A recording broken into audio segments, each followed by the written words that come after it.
John D. Rockefeller, who once controlled 90% of the oil production of American refineries and was the world's first billionaire in the world.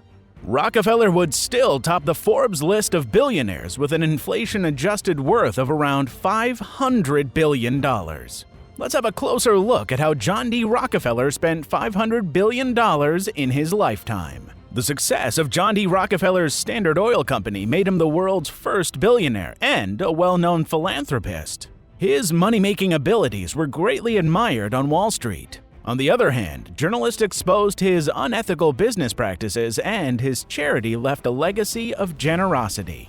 In 1916, John D. Rockefeller, a savvy businessman, became America's first billionaire. Rockefeller started the Standard Oil Company in 1870, which grew into a monopoly in the oil sector. Rockefeller's management of Standard Oil resulted in enormous fortune for him.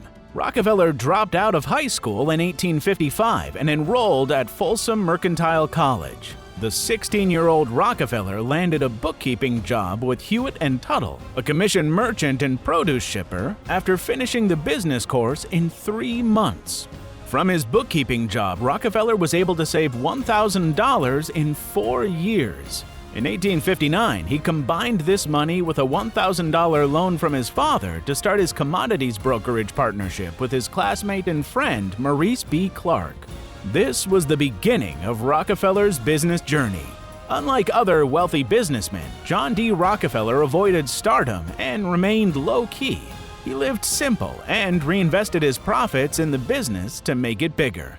During these years, Rockefeller studied the emerging oil sector in its preliminary stages and had become adept at making efficient and profiting transactions. Rockefeller was business-minded and knew how to make money out of waste. Most of the refineries just kept 60% of the refined oil and utilized the gasoline to run the refinery and dumped the remaining 40% byproduct as waste into rivers and large waste piles. To extract all these products, he set up advanced refining technologies and invested $500,000.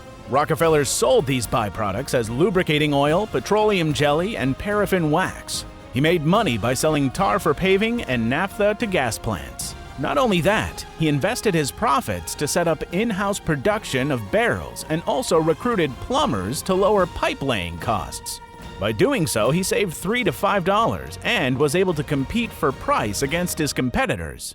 With the expansion of business, trustworthy allies were needed. Thus, John and Andrew both brought their brothers into the company. Henry M. Flagler joined the group a year later.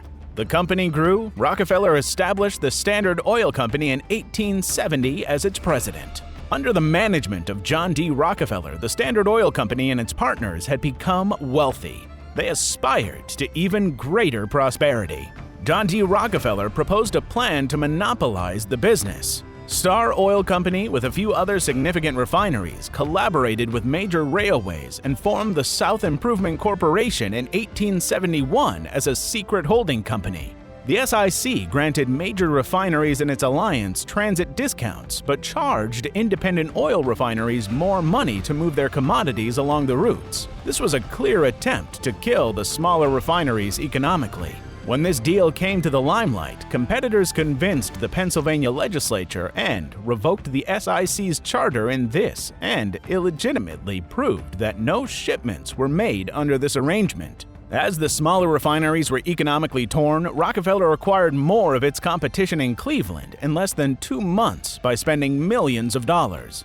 Later, he also bought companies through the North in the United States. As a result, in 1872, Standard Oil acquired 22 out of 26 Cleveland companies in a single month. This event became known as the Cleveland Massacre, since it put an end to the city's competitive oil business. This gave Standard Oil Company control of 25% of the country's oil supply.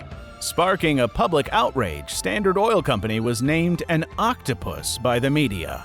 In 1872, a lawsuit was filed against Rockefeller's Standard Oil Company, and the SIC was abolished by the Pennsylvania court. But Standard Oil had already acquired most of its competitors and was already on the verge of establishing a monopoly in the oil business. In 1873, Rockefeller invested huge chunks of his profits to build refineries in New York and Pennsylvania. the Standard Company owned half of the Pittsburgh oil industry. Until 1979, Standard Oil Company had purchased independent refineries and established their monopoly. It controlled 90% of America's oil supply. In Cleveland, Rockefeller spent $1 million to buy a big mansion on Euclid Avenue. The inflation-adjusted value of this would be around $110 million in today's money, which was titled as the Millionaires' Row among people. Later, in 1880, John D. Rockefeller bought a summer residence on Lake Erie named Forest Hill. It was valued at $1.5 million, approximately $180 million with an inflation-adjusted value. 4 years later, as Rockefeller's business activities forced him to stay more in New York, he bought another big house in New York on West 54th Street. Every fall, his wife and children would visit the city and spend the winter months at this property. After 3 years, John D. Rockefeller made another big move. He established Standard Oil Trust in 1882, having 50 of his acquired firms under its umbrella. In 1911, the United States Supreme Court ordered Standard Oil Trust to break the trust into 33 individual firms operating independently. The Standard Oil Company had already made huge profits, and this decision eventually helped Rockefeller and his partners. As they were stockholders of these companies, the dissolution of trust and development of multiple new companies increased their net worth multifold. Since 1896, at the age of 57, Rockefeller had handed over day-to-day control of Standard Oil to his son, but remained the president of the company until 1911. He devoted his attention to philanthropy. Even though he was severely criticized for his business practices, he made a great contribution to society in his later years. His charity was marked as one of the biggest in U.S. history. Let's have a glimpse of his charitable works. John D. Rockefeller donated $35 million over 20 years for establishing and running the University of Chicago in 1890. The estimated value in modern times would be around $1.1 billion. Later, in 1901, he established the Rockefeller Institute of Medical Research with a funding of $55 million, approximately $2.2 billion in today's money. This institute later was named Rockefeller University. He also was the founder of the General Education Board. Through this board, around $325 million were distributed to American schools and universities. This would equate to around $12 billion in modern-day value. In collaboration with the government authorities, Rockefeller launched a public health program to prevent and cure hookworm. Hookworm was a serious health issue in the southern states. He established the Rockefeller Sanitary Commission to provide necessary monetary assistance. Rockefeller established the Rockefeller Foundation in 1913 to promote well-being of men and women across the world. He made his son, John Jr., the president. Within a decade of its establishment, the Rockefeller Foundation was the world's largest grant-making foundation, and John D. Rockefeller was regarded as the most generous philanthropist in American history. In 1937, 97-year-old Rockefeller died at his home in Florida and was buried in Lakeview Cemetery in Cleveland. At the time of his death, his net worth was $2.8 billion, approximately around $368 billion in modern-day value. This was how John D. Rockefeller, the first billionaire and the oil tycoon, spent his $500 billion fortune.